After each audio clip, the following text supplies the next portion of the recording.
ನಮಸ್ತೆ. ನಾನು ಸುಧೀರ್ ಮಲ್ಯಾಡಿ ಅಂತ. ಲೈವ್ಗೆಲ್ಲ ಬಂದು ಜಾಸ್ತಿ ಅಭ್ಯಾಸ ಇಲ್ಲ, ಆದ್ರೆ ಹೀಗೆ ಬರುವಂತ ಬಂದೆ. ಸ್ವಲ್ಪ 7 ಗಂಟೆಗೆ ಬರ್ತೆ ಅಂತ ಹೇಳಿದೆ, ಸ್ವಲ್ಪ ಕೆಲಸ ಇತ್ತು, ಆದ್ರೆ ಲೇಟ್ ಆಯ್ತು, ಅದಕ್ಕೋಸ್ಕರ ಈಗ ಬರ್ತಾ ಇದ್ದೀನಿ. ಇವಾಗ ಇತ್ತೀಚಿನ ದಿನಗಳಲ್ಲಿ ಸೌಜನ್ಯ ವಿಷಯದಲ್ಲಿ ಮಹೇಶ್ ಶೆಟ್ಟಿ ತಿಮ್ಮರೋಡಿ ಎನ್ನುವಂತ ಹಿಂದೂ ಹುಲಿ ಹಾಗೂ ಹಿಂದೂ ಪರ ಹೋರಾಟಗಾರ, ಹಿಂದೂ ಹುಲಿ ಮತ್ತು ಹಿಂದೂ ಪರ ಹೋರಾಟಗಾರ ಯಾಕೆ ಹೇಳ್ತೀನಂತ ಹೇಳಿದ್ರೆ, ಮಹೇಶ್ ಶೆಟ್ಟಿ ತಿಮ್ಮರೋಡಿ ಹಿಂದಿನಿಂದಲೂ ಹಿಂದುತ್ವದ ಪರ ಕೆಲಸ ಮಾಡ್ಕೊಂಡು ಬಂದವರು. ನಾವು ಮತ್ತೆ ಕೆಲವರು ಅವ್ರ ಬಗ್ಗೆ ಮಾತನಾಡುವವರು ಇತ್ತೀಚಿನ ದಿನಗಳಲ್ಲಿ ಕೇಸರಿ ಶಾಲ್ಗಳನ್ನ ಕಂಡವರು. ಆದ್ರೆ ಮಹೇಶ್ ಶೆಟ್ಟಿ ತಿಮ್ಮರೋಡಿ ಹಾಗಲ್ಲ, ತುಂಬಾ ಹಿಂದಿನಿಂದ ಹಿಂದುತ್ವಕ್ಕಾಗಿ ಕೆಲಸ ಮಾಡಿಕೊಂಡು ಬಂದವರು. ಮೊನ್ನೆ ಜೈ ಶ್ರೀರಾಮ್ ಬಸ್ಸಿನ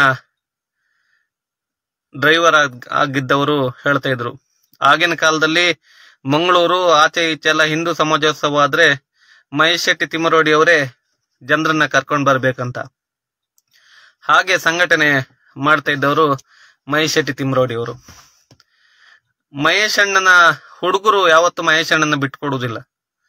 ಅದು ವಿಷಯ. ಯಾಕೆಂದ್ರೆ ಇದೇ ಸೌಜನ್ಯ ವಿಷಯಕ್ಕೆ ಕಳೆದ ವರ್ಷ ನಾವು ಆಗಸ್ಟ್ 25ಕ್ಕೆ ಕುಂದಾಪುರದಲ್ಲಿ ಪ್ರತಿಭಟನೆ ಮಾಡಿದ್ವಿ. ಪ್ರತಿಭಟನೆ ಮಾಡೋಕ್ಕಿಂತ ಸ್ವಲ್ಪ ಮುಂಚೆ ನಾವೊಂದು ಗ್ರೂಪ್ ಮಾಡ್ಕೊಂಡಿದ್ವಿ. ಆ ಗ್ರೂಪ್ ಮಾಡಿದಾಗ ಆ ಗ್ರೂಪ್ ಮೇಲೆ ಕಂಪ್ಲೇಂಟ್ ಆಗಿತ್ತು. ನಮ್ಮ ಮಹೇಶ್ ಅಣ್ಣನ ಜೊತೆ ಇರುವಂತ ಹುಡುಗ ಪ್ರಜ್ವಲ್ನ ಮೇಲೂ ಸಹ ಕಂಪ್ಲೇಂಟ್ ಆಗಿತ್ತು. ಆ ಕಂಪ್ಲೇಂಟ್ ಆದ ಸಮಯದಲ್ಲಿ ಮಹೇಶ್ ಅಣ್ಣನ ಒಂದಿಷ್ಟು ಜನ ಹುಡುಗರು ನಮ್ಗೆ ಇಲ್ಲಿಗೆ ಬಂದಿದ್ರು, ಪರಿಚಯ ಆಗಿತ್ತು, ಪ್ರಥಮ ಭೇಟಿಯಾಗಿತ್ತು ಅವತ್ತು. ಪ್ರಜ್ವಲ್ ಮತ್ತೆ ತುಂಬಾ ಜನ ಹುಡುಗರಿದ್ರು, ಅವತ್ತು ಪ್ರಥಮ ಭೇಟಿ. ಅವತ್ತೊಂದು ಹೀಗೆ ಕೂತು ಊಟ ಮಾಡುವಾಗ ಆ ಹುಡುಗರೆಲ್ಲ ಹೇಳ್ತಾ ಇದ್ರು, ನಮ್ಮಲ್ಲೊಂದು ದೇವಸ್ಥಾನ ಆಗ್ಬೇಕಿತ್ತು, ನಾವು ದೇವಸ್ಥಾನವೆಲ್ಲ ಕಟ್ಟುವುದು, ಆದ್ರೆ ಅಲ್ಪಸಂಖ್ಯಾತರ ಸಮುದಾಯದವರು ಬಂದು ಆ ದೇವಸ್ಥಾನವನ್ನ ಬೆಳಗ್ಗೆ ಆಗುವುದ್ರೊಳಗೆ ಒಡೆದು ಹಾಕ್ತಾ ಇದ್ರು. ನಮ್ಗೆ ತುಂಬಾ ಪ್ರಾಬ್ಲಮ್ ಆಗ್ತಿತ್ತು. ನಾವು ಪ್ರಶ್ನೆಗಳನ್ನೆಲ್ಲ ಕೇಳಿದಾಗ ಅಲ್ಲಿ ದೇವಸ್ಥಾನ ಆಗ್ಬೇಕಂತ ಇತ್ತು, ಆದ್ರೆ ಬೆಳಗಾಗುವುದ್ರೊಳಗೆ ಆ ದೇವಸ್ಥಾನವನ್ನ ಇವರು ಕೆಡಿತಾ ಇದ್ರು ಅಂತ ಹೇಳಿದ್ರು. ನಂತರ ಇದೇ ಮಹೇಶ್ ಅಣ್ಣ ಒಂದು ದಿನ ಡೇ ಅಂಡ್ ನೈಟ್ ನಿಂತು ಆ ದೇವಸ್ಥಾನವನ್ನ ಕಟ್ಟಿ ಪ್ರತಿಷ್ಠಾಪನೆ ಮಾಡಿ ಹೋಗಿದ್ರು. ಅಂತ ಧೈರ್ಯಶಾಲಿ ಹಿಂದೂ ನಾಯಕ ಇದ್ರೆ ಮಹೇಶ್ ಅಣ್ಣ ಮಾತ್ರ.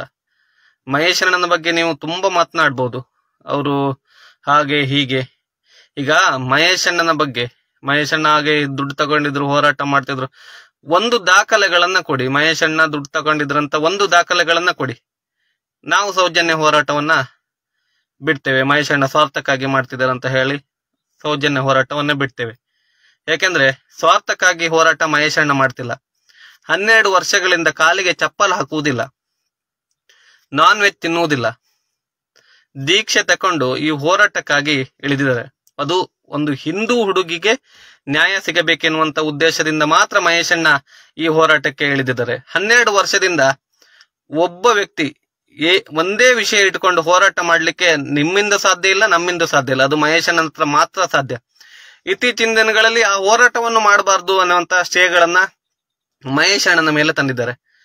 ಇದು ಹೋರಾಟವನ್ನ ಹತ್ತಿಕ್ಕುವ ಪ್ರಯತ್ನ.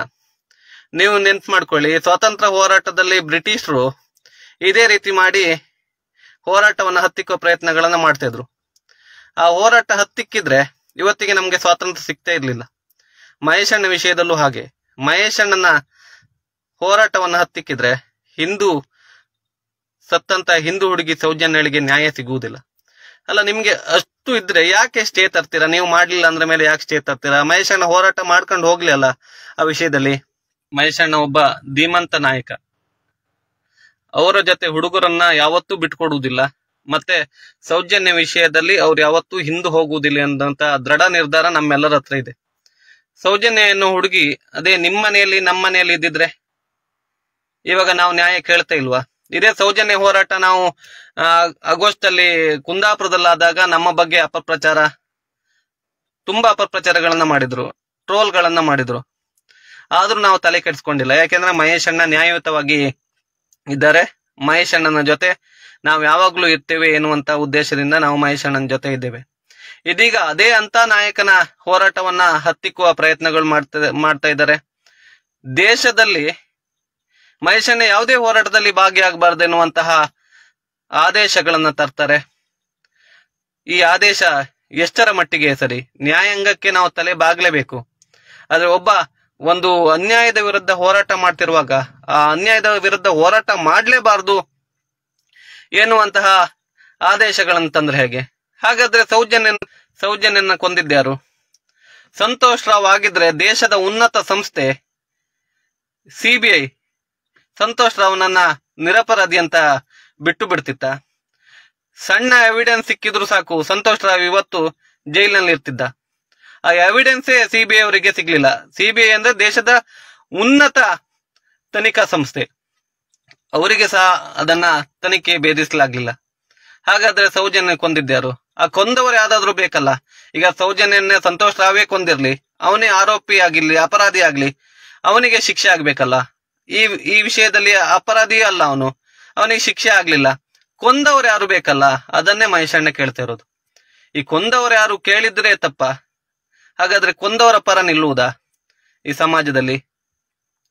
ಅದಕ್ಕೋಸ್ಕರ ನಾವು ಹೇಳುವುದು, ಮಹೇಶ್ ಅಣ್ಣನ ಹೋರಾಟಕ್ಕೆ ಇನ್ನಷ್ಟು ನಾವು ಬೆಂಬಲ ಸೂಚಿಸಬೇಕು. ಮಹೇಶ್ ಅಣ್ಣನ ಜೊತೆ ಯಾವಾಗ್ಲೂ ಇರ್ಬೇಕು. ಯಾಕಂದ್ರೆ ಮಹೇಶ್ ಅಣ್ಣ ಒಬ್ಬ ಧೀಮಂತ ನಾಯಕ, ಅಂದ್ರೆ ಸತ್ಯದ ಪರ ಇರುವಂತ ನಾಯಕ. ಅವ್ರ ಮಾತಲ್ಲಿ ನಾವು ಇತ್ತೀಚಿನ ದಿನಗಳಲ್ಲಿ ಸಂಪರ್ಕದಲ್ಲಿರುವಂತೆ ನೋಡ್ತೇವೆ. ಮಹೇಶ್ ಅಣ್ಣನ ಮನ್ಸಲ್ಲಾಗ್ಲಿ ಮಾತಲ್ಲಾಗ್ಲಿ ಒಂದು ಸ್ವಲ್ಪನೂ ಮೋಸ ಇಲ್ಲ. ಅತ್ಯುತ್ತಮ ನಾಯಕ.